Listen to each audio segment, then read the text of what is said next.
What does it take to really make the changes starting tomorrow? It takes more than philosophical pronouncement. I know that. It also takes more than enthusiasm. I know we're hearing a lot about enthusiasm these days, but see, that just won't do the job. We're still hearing the old cliches of the 30s, right? To be enthusiastic, you must act enthusiastic. But see, that's not going to help. After you have leaped about, there are some things you got to do, or it isn't going to change. See, you can get all excited about lifting 200 pounds till you get to the gym. And then you need a new excitement. And the new excitement is called discipline. Major step to human progress. Discipline. Now here's the key to discipline. Start with the little disciplines, get excited over the little disciplines, and get right on those, because those will lead to the big ones. You can't handle the big challenges in life unless you take on the little ones. Make a list of all the things you can do. Get right on those. Discipline yourself for those, both for the results and for the muscle and for the practice. So that when life hands you some big challenges, you'll be ready. You'll have the muscle. Self-discipline. We might add one more word here, consistent.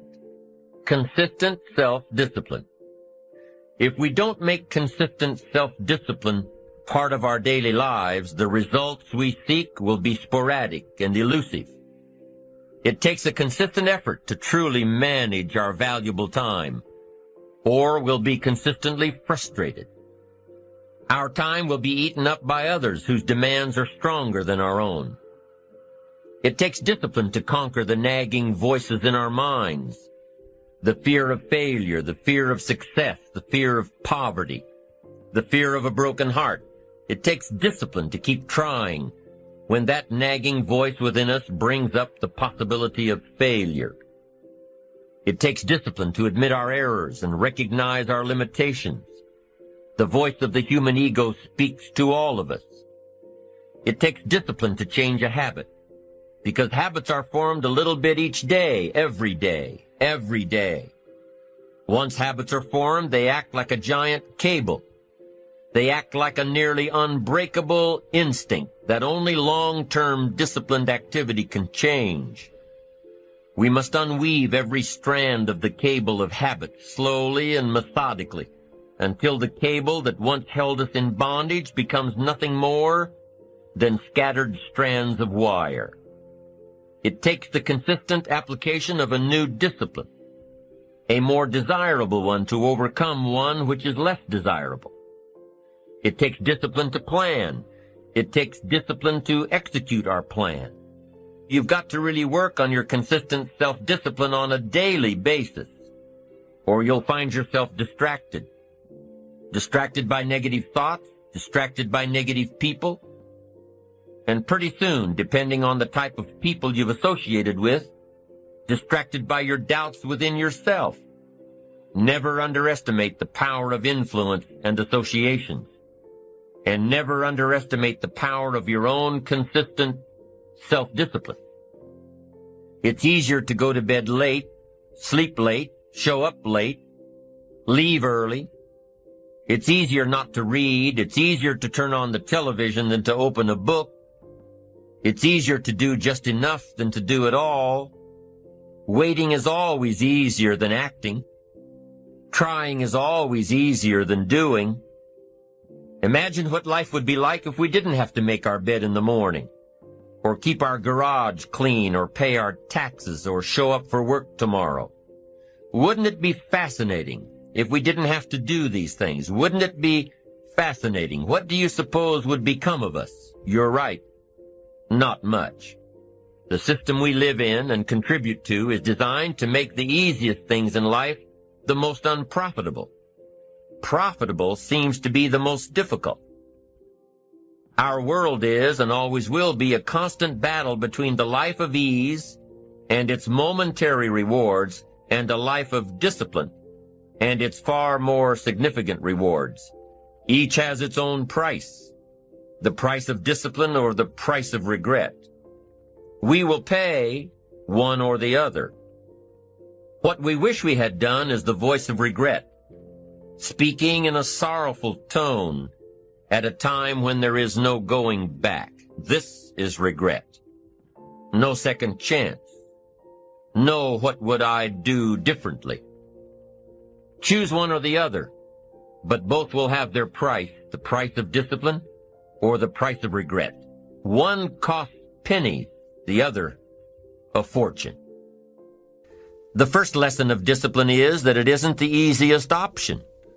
The second lesson of discipline is that it's a full-time activity. And we've said that the best form of discipline is consistent self-discipline. You see, the discipline that it takes to make your bed every day is the same discipline necessary for success in the world of business. The discipline to organize your garage is the same discipline to organize your business. All disciplines carry through to affect all parts of our lives.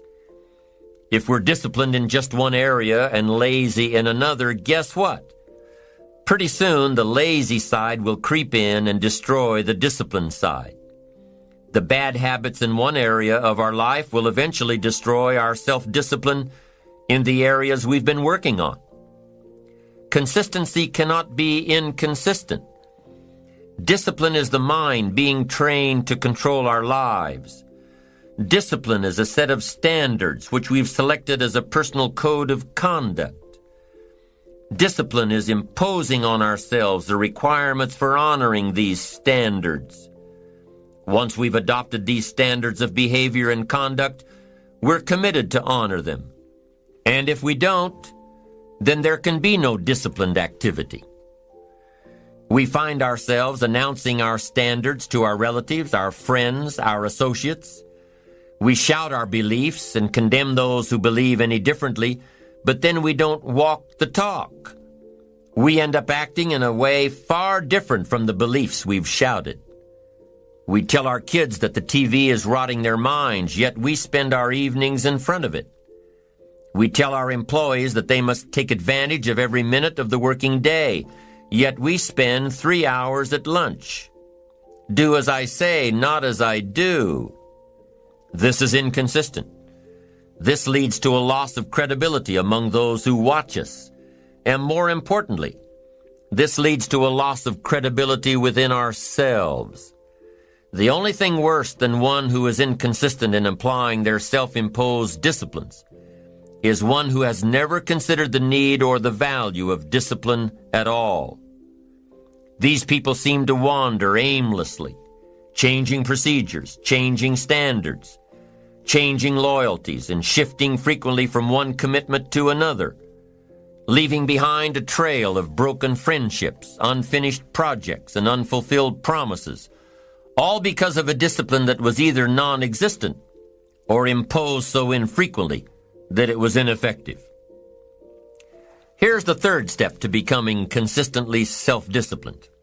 Number 1 is realizing that discipline isn't the easiest option. Number 2, discipline is a full-time activity, day by day, every day. And the third step to becoming self-disciplined is really a philosophy that holds one of life's unique promises. Number 3 simply says, for every disciplined effort, there is a multiple reward. That's one of life's great arrangements. It's like the law of sowing and reaping. In fact, it's an extension of the biblical law that says if you sow well, you reap well. Now here's a unique part of the law of sowing and reaping. Not only does it suggest that we'll all reap what we've sown, it also suggests that we'll reap much more. Life is full of laws that both govern and explain behaviors. But this may well be the major law we need to understand. For every disciplined effort, a multiple reward. For every disciplined effort, a multiple reward. What a concept. If you render unique service, your reward will be multiplied.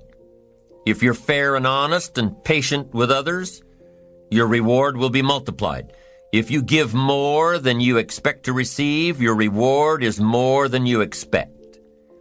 But remember, the key word here, as you might well imagine, is discipline. Everything of value requires care and attention. Everything of value requires discipline. Children require discipline.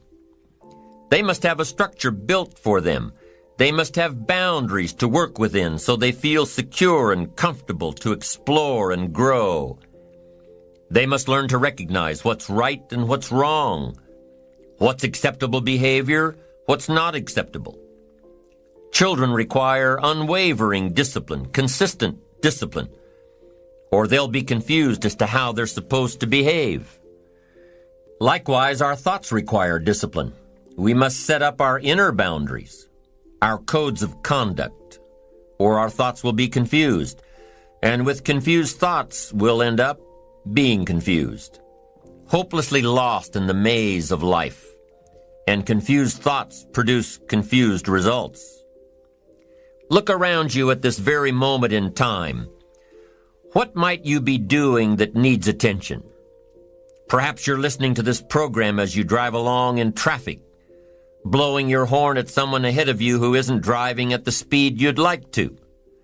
Perhaps you're listening alone because you've had a disagreement with someone you love or someone who loves you, and your anger won't allow you to speak to that person. Wouldn't this be an ideal time to examine your need for a new discipline? Perhaps you're on the brink of giving up or starting over or starting out, and the only missing ingredient to your incredible success story in the future is a new and self-imposed discipline that will make you stay longer and try harder and work more intensely than you ever thought you possibly could. The most valuable form of discipline is the one that you impose on yourself. Don't wait for things to deteriorate so drastically that someone else must impose discipline into your life. Wouldn't that be tragic? How could you possibly explain the fact that someone else thought more of you than you thought of yourself? That they forced you to get up early and get out into the marketplace when you would have been content to let success go to someone else who cared more about themselves. Your life, my life, the life of each one of us is going to serve as either a warning or an example. When I wake up in the morning, I don't think, am I motivated to go do what I'm supposed to do? No, I don't think about it for 1 millisecond. When the alarm clock goes off, I have no thought about whether this is easy, whether this is hard, whether I want to do it, whether I don't want to do it. None of that matters. It's an emotionless, thoughtless discipline. When the alarm clock goes off, you get up, you get out of bed, and you go do what you're supposed to do. I don't care how it feels. I don't care if it's easy or hard. It doesn't even matter to me. It's just a reaction, it's a discipline, and it's life. And that's the way I choose to live my life. People who are going to be really successful in the future are willing to make sacrifices in the present in order to guarantee that future. And by sacrifices, we mean they're willing to put in the long hours. They're willing to get up earlier. They're willing to work harder. They're willing to stay later. They're willing to invest and save their money, even though they don't have a lot, knowing that with compound interest, it will grow and grow over time. They're willing to spend an enormous amount of time investing in their children, knowing that this investment in their children, in time and love and affection and support, will pay off for decades and generations, even into the lives of their children and grandchildren. So sacrifice is the critical word, and sacrifice means that you have the ability to discipline yourself. You have the ability to delay gratification in the short term so that you can enjoy far greater rewards in the long term. And the wonderful thing is when you practice self-discipline, especially in exercise, for example, but even in hard work, your brain releases endorphins. And endorphins are called nature's happy drug. And it actually makes you happy to practice self-discipline, to take control of yourself and make yourself do the right thing and complete it. You feel good about yourself in the moment. And of course, the effect that it has on your future can be tremendous. Now, some years ago, a businessman named Herbert Gray did a long-time study, it was kind of his project, to find out what he called the common denominator of success. He said the common denominator of success was quite simple. He said, successful people, he found, make a habit of doing what unsuccessful people don't like to do. And of course, the logical question is, well, what is it that unsuccessful people don't like to do? Well, it turned out to be the same thing that successful people don't like to do either, but they do it anyway because they recognize that that's the price of success. A simple thing like exercising, going for a run or a walk at the end of the day. Well, do people like to do this? Do we look forward to exertion and perspiration and sweating and straining and everything else? No, we don't look forward to it, but we do it because we recognize that this is the price of looking and feeling fit, trim, living a long life, taking good care of our bodies, and so on. So remember, the same things that unsuccessful people don't like to do are things you don't like to do either. And again, it comes back to our favorite word, sacrifice. Being willing to pay the price in the present to enjoy the great rewards in the future.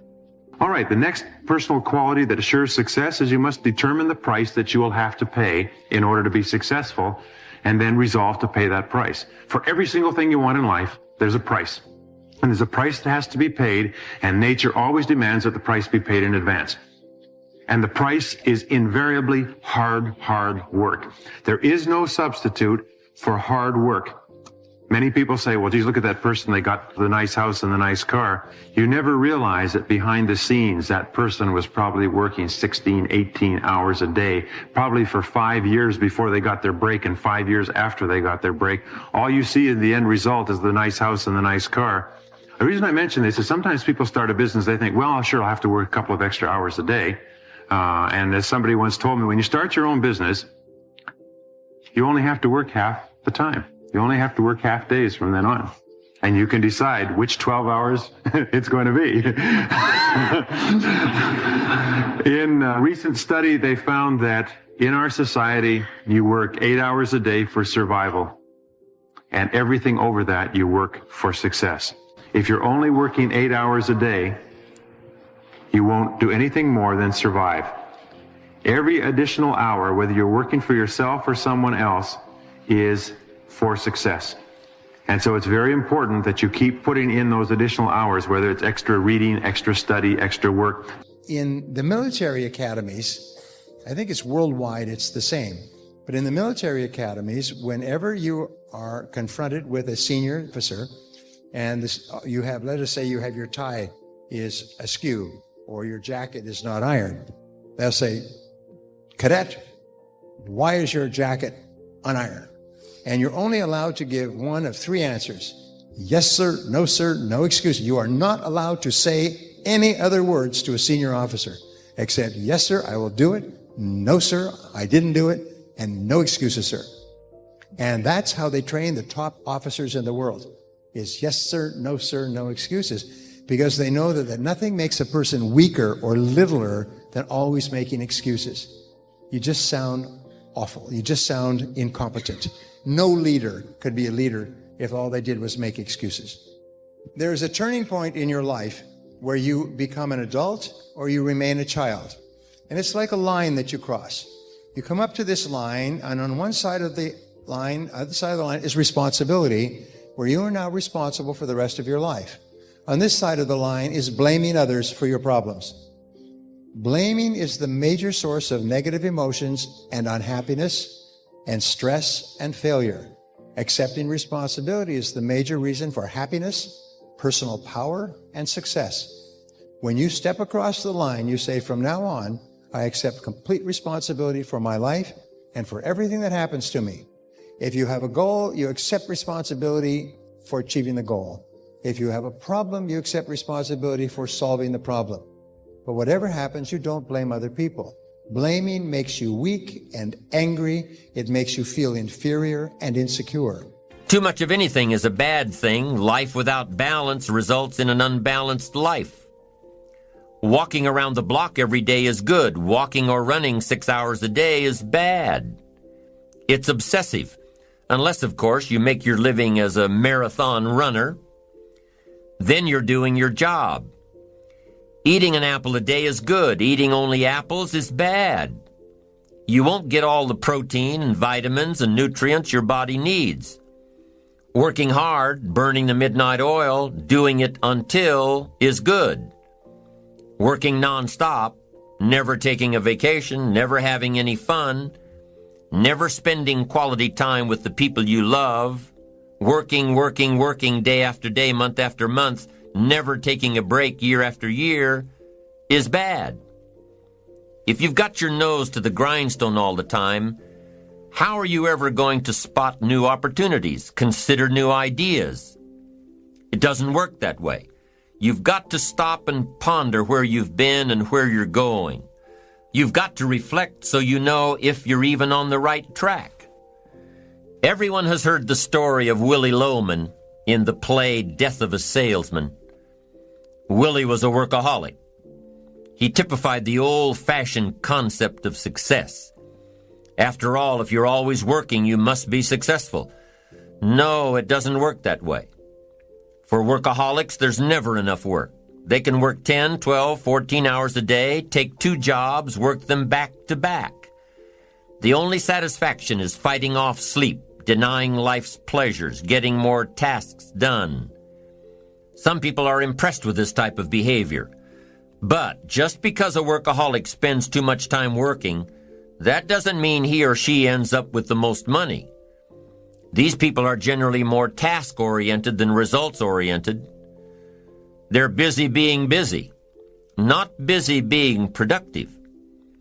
Workaholics generally end up alienating their families, losing their health, facing a crisis of values. Now, wouldn't you prefer a life of productivity rather than a life of tasks? Of course. When you schedule your time and take advantage of your time, you can work smarter instead of working longer, and you'll probably end up getting more done than the workaholic, and still have time for other things in life. Enlightened self-interest says, I will look for new ways to work smarter by focusing on doing more per hour instead of doing more hours. It says I will run my day so my day doesn't run me. Enlightened self-interest also says that a life worth living comes from a life of balance and moderation. Too much of anything, even good things, will sooner or later throw you off track. Now, here's a key technique that you can use in your life to help keep you on the right track. This technique is called visual chain thinking. Ambitious people don't see each step toward their goals as a singular step. Each discipline as a singular discipline. Each project as a singular project. Each sale as a singular sale. With everything they do and with every discipline they adhere to, they see it all as part of a chain, a link in the chain of events and actions that will lead them to their final destination. Every action and every discipline today is a link in the chain. Every action and every discipline tomorrow is a link. Every action and every discipline in the future is a link. When you can see that every link in the chain will eventually lead you to the things you want most out of life, to the person you want to become, then you won't grow discouraged or fearful or impatient with today. When you can see where you're going through visual chain thinking, even on the toughest days, you'll keep building your ambition by knowing where you're going, not just where you are today. Part of this visual chain thinking is built when you decide on your direction, when you can see where you're going to end up before you get there, when you can see California while staring at the east side of a 14,000-foot mountain. And building your visual chain of thought begins when you have well-defined plans for your career, your family activities, your investments, and your health. Your plans and goals are your visual chain, knowing where you're going before you get there.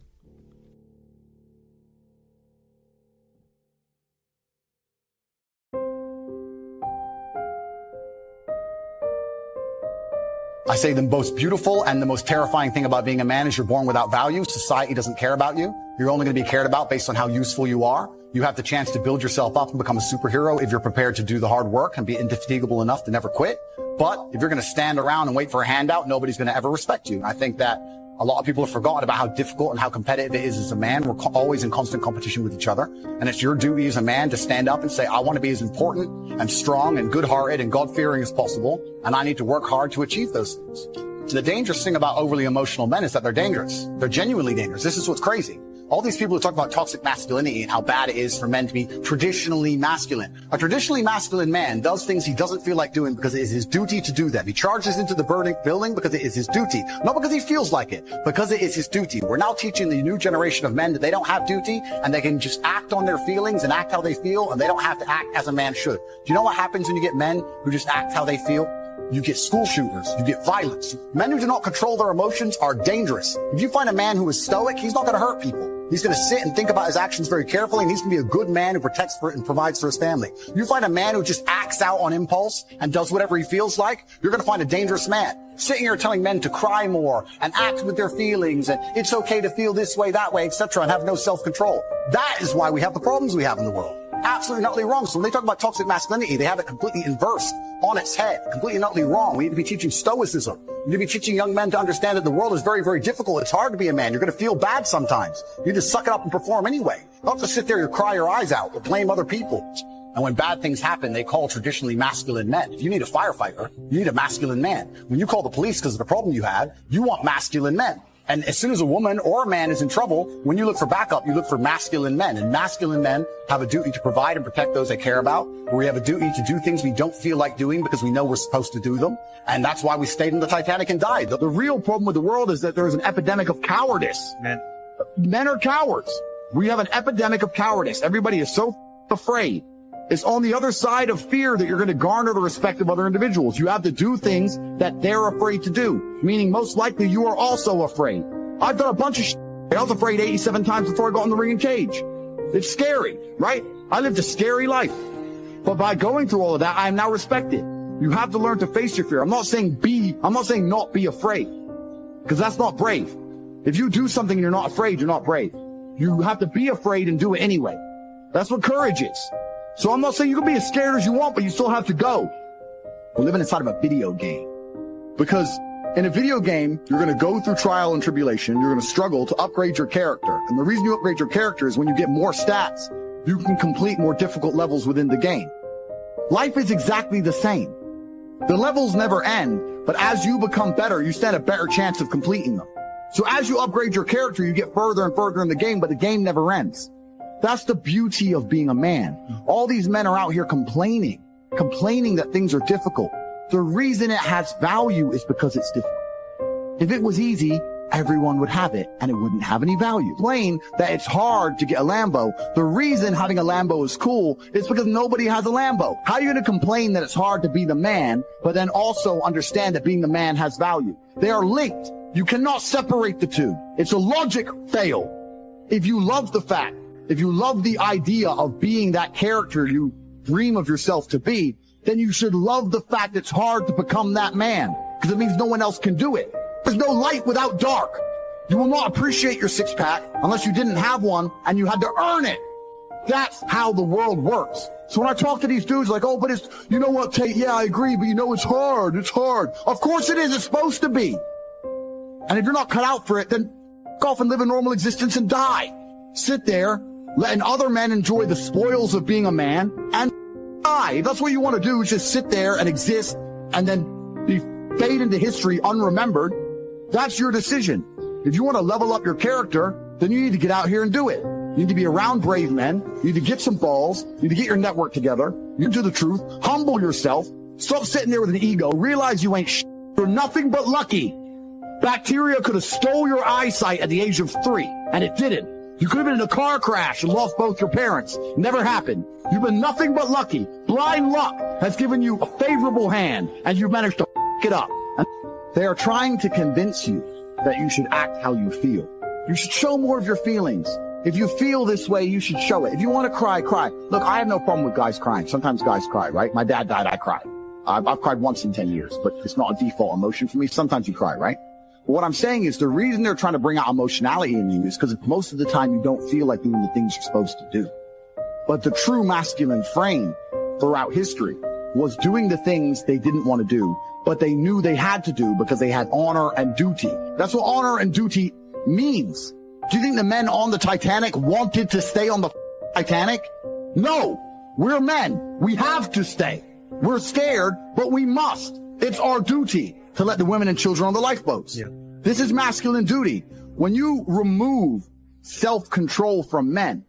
You get, not only do you get emasculated weak men, but what you also get is very dangerous men. Because the world at large is trying to tell you, just be more in touch with your feelings and everything's going to be fine.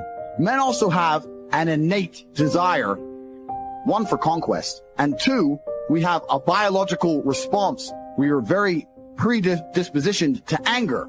You look at all these school shooters and these are men who can't control their emotions. That's all they are. Facts. They have no self-control. And then they go and do dangerous. A good man controls himself. I have absolute self-control. If I decide to smash your face in, it was a very conscious decision. Nothing to do with the fact I was angry. You understand? Emotional control is absolutely and utterly important as a man. Now, I'm not saying become a stoic dork, have no personality, be a boring. I'm not saying that.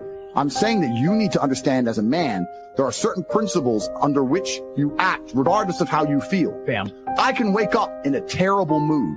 I can wake up sad. I can ache. I can have a busy day, stressed, etc. I will complete the same tasks as if I woke up in a fantastic mood. I'll do the same things because how I feel has no bearing on the things I'm going to do in my day because I have duty to myself and to my bloodline. So a lot of you guys out here are acting like fools because you feel like acting like fools. And what I'm going to say to you is, because you think there's something wrong with you, you go, well, I lack motivation. You hear this one? I don't have the motivation to go to the gym. Well, here's the news flash. Neither did I. And I still did it. So now what are you going to say? Now you have no excuse, right? Oh, you're scared to get in the ring. So was I. I still did it. Scared to get in the cage. So was I. I still did it. Being a man isn't about not feeling things. It's about acting the way you're supposed to act, regardless of how you feel. And I'm tired of hearing guys messing about how they feel. I don't feel motivated. I don't feel. Feel. Leave the feelings to the girls, right? That's what they do. We act. We're men of action. We get things done. So the world got built. All of it. All the men who built the skyscrapers felt scared. They did it anyway. You need to become a man of action. Stop worrying about how you feel and start worrying about what you're supposed to be doing.